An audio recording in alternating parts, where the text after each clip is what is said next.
Hi అమ్మ, ఎలా ఉన్నారు? అందరు బాగున్నారా? రండి, కమ్మటి చికెన్ పులుసు, నాటుకోడి చికెన్తో పులుసు చేసుకుందాం. రండి, ఎలా చేయాలో చూపించేస్తా. ఉప్పు 1 స్పూన్ ఉన్నారా, ఇది ఒక 1.5 kg చికెన్ అమ్మ, అందుకని స్పూన్ ఉన్నారు వేస్తున్నా. తక్కువ మసాలాలు వేసి రుచిగా చేసుకోవాలి. ఎప్పుడైనా నాటుకోడికి ఎక్కువ మసాలాలు వేయకూడదు. 1-2 స్పూన్లు కారం, నిండు స్పూనులు తీసుకున్నా, ఇంకొంచెం కూడా వేద్దాం, ఎందుకంటే 1.5 kg కదా, అందుకని. అలాగే 1 స్పూను పసుపు వేసి బాగా కలుపు, ఇలా చేసేసి మూత పెట్టేద్దాం. నాన్ వెజ్లో కొంచెం ఎక్కువ నూనె పడుతుందమ్మా, ఎక్కువ వేసుకోండి. అలాగే 3 పెద్ద ఉల్లిపాయలు, 4 పచ్చిమిరపకాయలు కోసా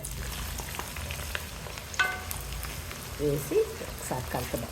ఎందుకంటే చికెను నూనెలో వేగాలమ్మా, వేగితే నీసు వాసన రాకుండా ఉంటుంది, అందుకని కొంచెం ఎక్కువ నూనె వేసుకోండి. లైట్ బ్రౌన్ కలర్ వచ్చే వరకు వేయించుదాం. చూడండి, ఇలా వేగుతూ ఉంది కదా. ఇప్పుడు మనం మ్యారినేషన్ చేసి పెట్టుకున్నాము ఉప్పు, కారం, పసుపు. ఈ ముక్కల్ని బాండీలో వేసేద్దాం. ఉల్లిపాయల్లో హై మీదే పెట్టండి, సిమ్ చేయొద్దు. ఒకసారి తిప్పుదాం.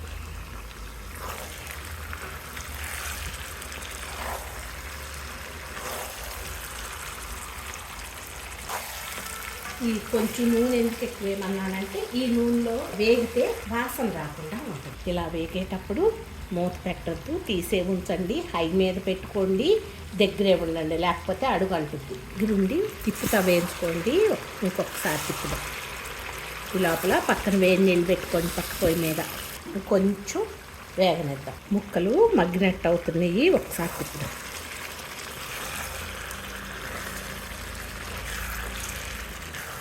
ఇలా మజ్జిగ చేసుకొని, నూనె ఉంది కదా అక్కడ చూడండి, అది దాదాపు 1.25 kg చికెన్ అమ్మ.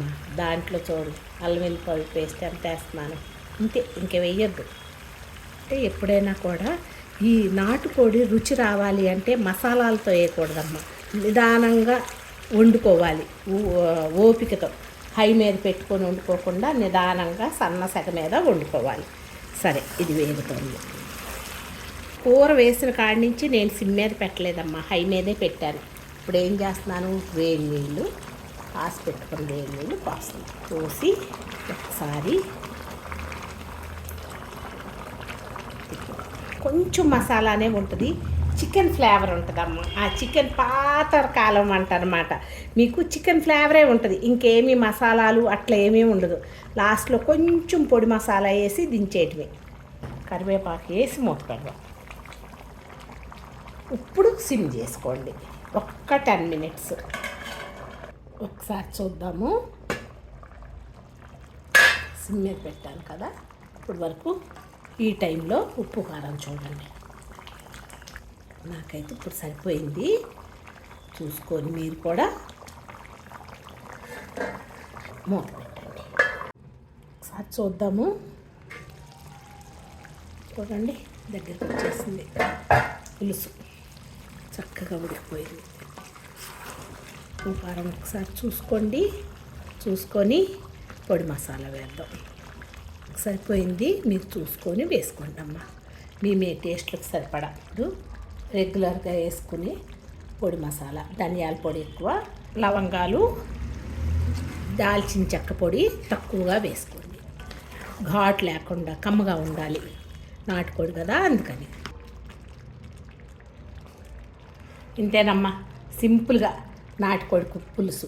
ముక్కతో పాటే ఆ గుజ్జు అలా వస్తుంది, సరిపోతుంది. దగ్గరగా చేసుకుంటే నీసు వాసన అది లేకుండా టేస్ట్ బాగుంటుంది. ఒక్కసారి చేసుకొని చూడండి, ఒకసారి చేసుకొని చూసి ఎలా ఉంది ఏంటి అన్నది కామెంట్ చేయండి తల్లి. Thank you.